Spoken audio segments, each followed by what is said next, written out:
They put a lot of milk. One is soy milk. And one of them is if someone is vegan and does CrossFit, which do they tell you about first? Which I thought was pretty good. And this ties into, I believe it was something David Foster Wallace said. Tragic character, brilliant on so many levels, but in effect, and people could track this down, I put it in my newsletter at one point, but we all worship something.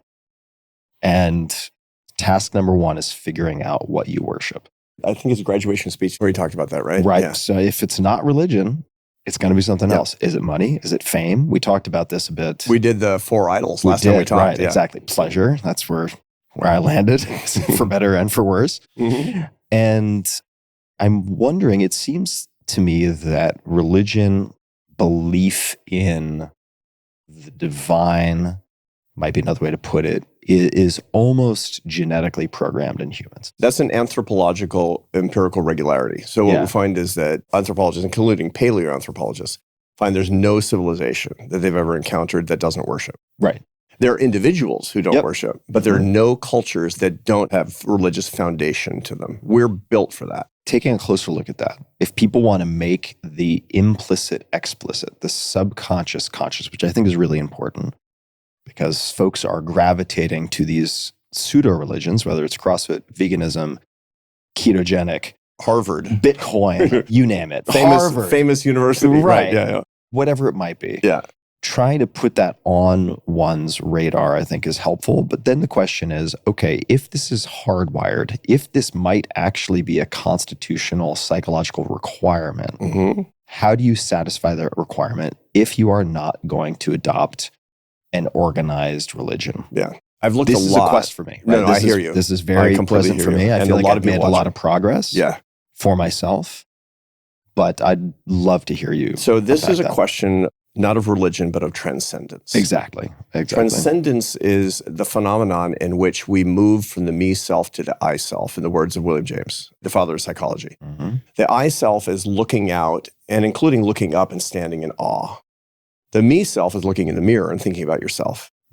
What we need to actually find meaning, to find significance, paradoxically, is to look less at ourselves. Significance, the sense of significance, comes from being, this is really paradoxical, and yet everybody will understand it when I say it. To feel significance, you need to be less significant. You need to make yourself less significant. Now, I had this experience where at my university, the most popular class, arguably, is Astronomy 1. And they're not astronomers. I mean, they're like English majors and business majors, et cetera. They love the astronomy class. They flock to it. There's lines for the astronomy class. And so I finally asked a student, like, why do you love that Astronomy 1 class so much? She's like, I don't know.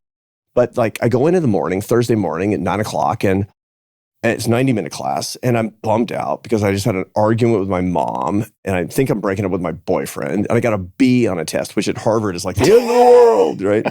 You're excommunicated from the Church of Harvard. I go in at 9, and at 10:30, I come out, and I say, I'm a speck on a speck on a speck, and I'm at peace. That's transcendence. That's what it is. It's a standard awe. You've had Dacher Keltner on your show before? No. He's one of the great psychologists of our time. He teaches at Berkeley.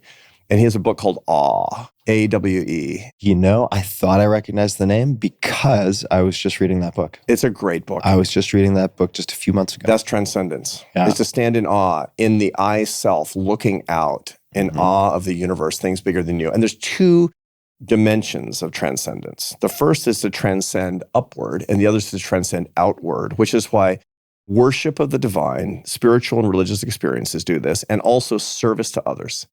That's why they both have this kind of transcendent metaphysical experience that people actually get.